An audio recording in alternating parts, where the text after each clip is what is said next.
Ya Habibi ya Muhammad. Ustaz, saya pernah mendengar tentang hadis keutamaan yang diberi umur panjang. Orang yang diberi umur sampai 70 atau 80 tahun, maka dia diringankan atau dihapus siksa kubur dan seterusnya, katanya Ustaz. Ini hadis, apakah hadis ini sahih apakah tidak, Ustaz? Dan yang kedua, dan apakah tidak bertentangan dengan hadis yang lainnya yang terjemahnya adalah sejelek-jeleknya kamu adalah orang yang diberi umur panjang namun jelek akhlaknya? Mohon penjelasannya, Ustaz. Tentang hadis itu sahih atau tidak, wallahu alam. Yang jelas, kalaupun hadis itu sahih, makna hadis itu bukan semua orang yang umur 70-80 maka pasti dihapus dosanya lah. Kalau 70-80 dia nggak sholat, umur 70-80 masih tetap dia tombok togel, main, melihat hal yang diharamkan oleh Allah, meninggalkan puasa Ramadan. Bukan itu. Kalaupun hadis ini ada dan sahih, pastilah maksudnya itu umur 70 sampai 80 tahun dalam ibadah kepada Allah, taat kepada Allah, itu pasti sudah. Mungkin usia lanjut itu menjadi tambahan pengampunan ketika dia taat sama Allah. Karena seperti yang dikatakan hadis Nabi sallallahu alaihi wasallam, khairukum man tala umruh wa hasuna amaluh. Sebaik-baik kamu itu yang panjang umurnya dan bertambah baik amalnya.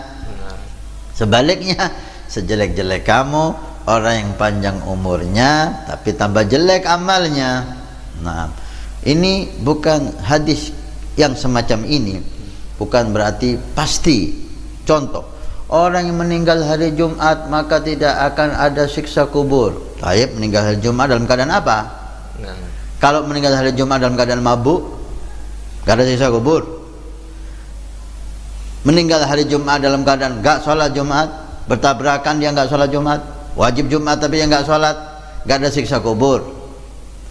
Orang meninggal di Masjidil Haram, di Ka'bah Musyarrafah, keistimewaan besar. Taib, apakah itu mutlak? La, semuanya ada tagyid. Sampai ada hadis Nabi sallallahu alaihi wasallam, man mata wa fi qalbihi bughdan li ahadi ahli baiti fa huwa finnar wa in mata wastal Ka'bah. Orang yang meninggal dalam hatinya ada kebencian, benci kepada salah satu ahli baitku, salah satu keluargaku, kata Nabi sallallahu alaihi wasallam, maka dia meninggal dan menjadi calon penghuni neraka walaupun meninggal di dalam Ka'bah. Meninggal di dalam Ka'bah, zahir husnul khatimah, tapi bukan mutlak dia akan masuk surga. Itu bonus menambahi amal saleh yang dia lakukan. Tapi meninggal dalam Ka'bah, hatinya benci ahlul bait, tetap masuk neraka Allah walaupun meninggal dalam Ka'bah. Ini sebagai contoh, gitu loh. Bukan semua orang yang meninggal hari Jumat, meninggal malam Jumat pasti surga. La, bukan semudah itu, gak segampang itu. Meninggal jihad fisabilillah, berjuang membela agama Allah, dibunuh oleh orang kafir di tengah peperangan yang sah bersama Nabi Muhammad, belum tentu masuk surga.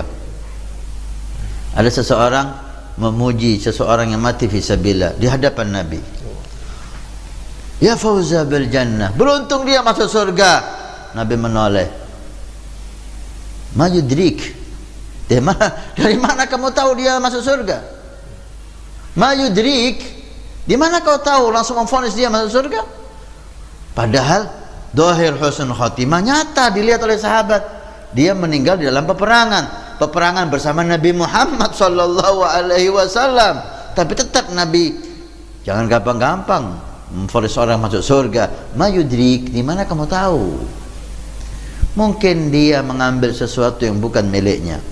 Benar, dia mengambil harta rampasan perang sebelum dibagi oleh Nabi sallallahu alaihi wasallam. Nah, artinya tidak semudah itu, gitu loh. Jangan semua itu bergantung dengan takwa Allah. Anda takwa kepada Allah, Anda meninggal hari Jumat, hari Kamis, hari Senin, hari Ahad, Anda meninggal di masjid, Anda meninggal di jalan, Anda meninggal di rumah, Anda meninggal di pasar, Anda takwa Allah, Anda di surga. Takwa Allah itu menjadi barometer seseorang. Anda umur muda, Anda umur tua, takwa Allah, Anda di surga. Tidak ada takwa, Anda meninggal hari apapun, Anda meninggal di mana, Anda meninggal usia berapa, tetap dalam neraka Allah Subhanahu wa taala. Maka meninggal malam Jumat, meninggal hari Jumat, meninggal di masjid, meninggal di Masjidil Haram, meninggal ketika umrah, ini semuanya hanyalah tambahan. Inti barometer takwa Allah.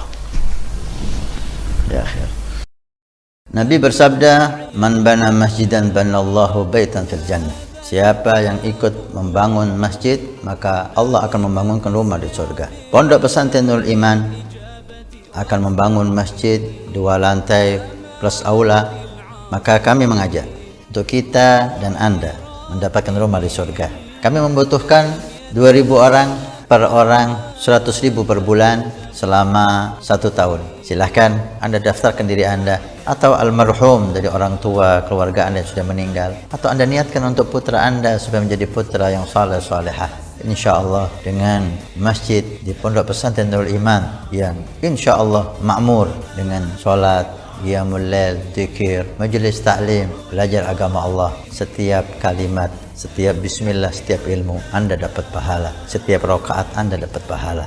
Hani'an lana wa hani'an lakum kalau kita punya rumah di surga Allah. Mudah-mudahan Allah mencatat kita sebagai hamba yang punya rumah di surga.